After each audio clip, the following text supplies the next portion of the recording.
ever look up at the moon at night when you're lying in bed? Do you like seeing moonbeams as they spill across your floor? If you had to make up a story about the moon, I wonder what you'd write about. Hello everyone, I'm Kathleen Pelly. Welcome to Journey with Story. Today's story is an old folktale from a country called Japan, and it's all about what happens when the moon casts its magic on the earth. Thanks to all of you who have been connecting with me on Instagram and sending me your marvellous drawings. Keep them coming to Instagram at Journey with Story. And mums and dads, once again, thank you for all of you who've been subscribing to my podcast, rating it, reviewing it and sharing it with others. Thank you. Let's take a journey with Moonflower.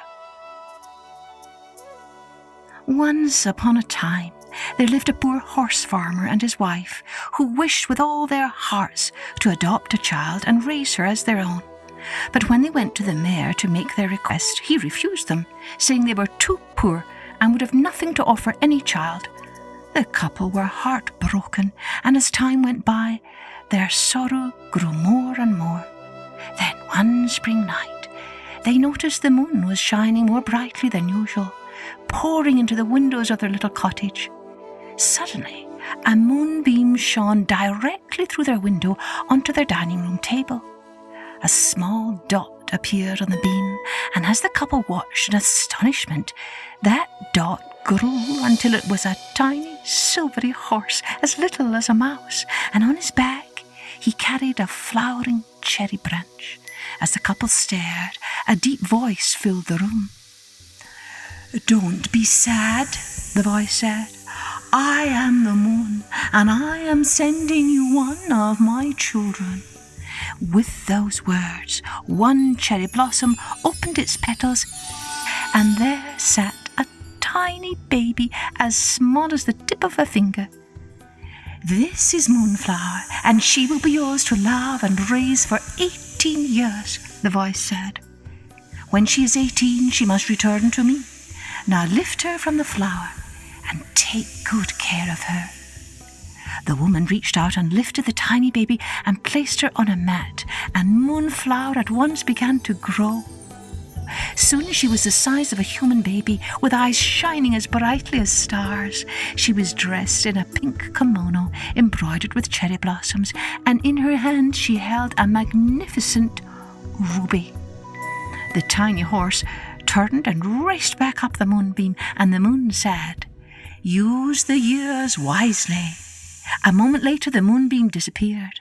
The farmer and his wife sold the ruby for a great deal of money, and with this money they fixed their farm and bought more horses, and soon they never had to worry about money again, for they had more than enough now to live well and raise their beautiful Moonflower. As the years passed, the family's stables grew. Warriors from everywhere purchased horses from them, for their horses were the finest in the land, and as their wealth grew, so did their generosity.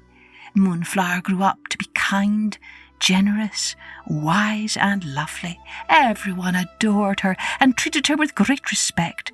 They were grateful she had come to earth.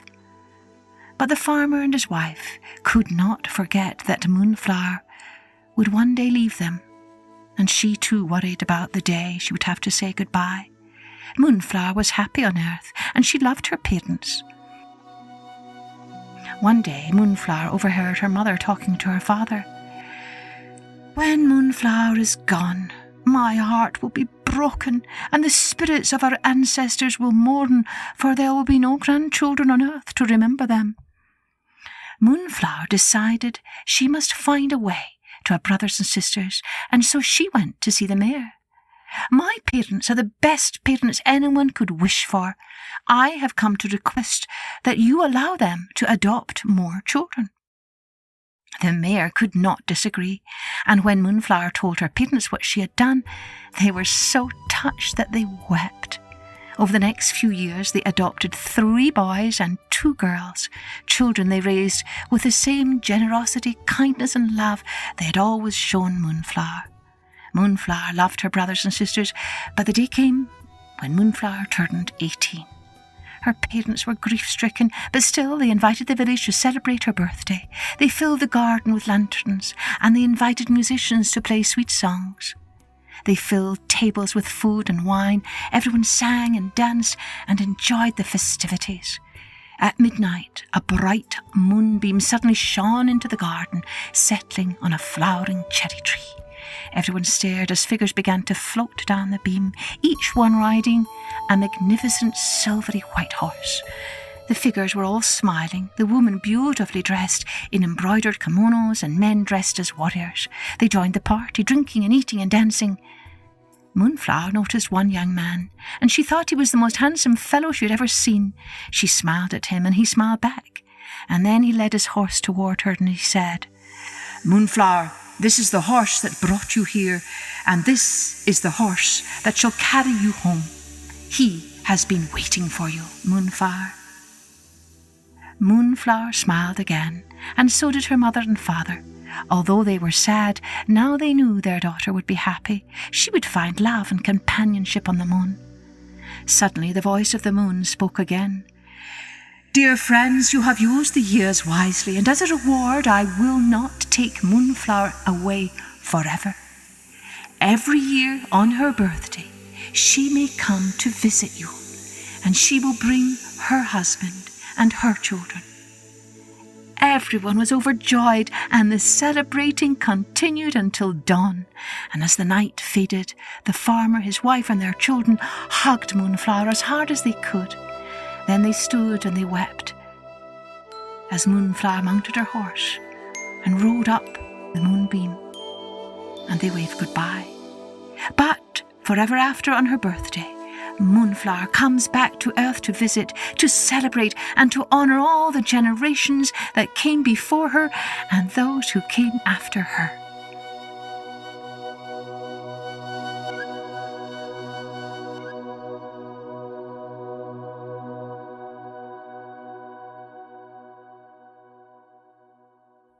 What do you think this story's souvenir is? It's truth about what it means to be human. Yes, I think maybe it's simply that you do not need to be rich and prosperous in order to love a child and have a happy family. And maybe the more you love, the more there is to love. I wonder if some of you might like to try and write your own magical story about the moon. Cheerio then. Join me next time for Journey with Story.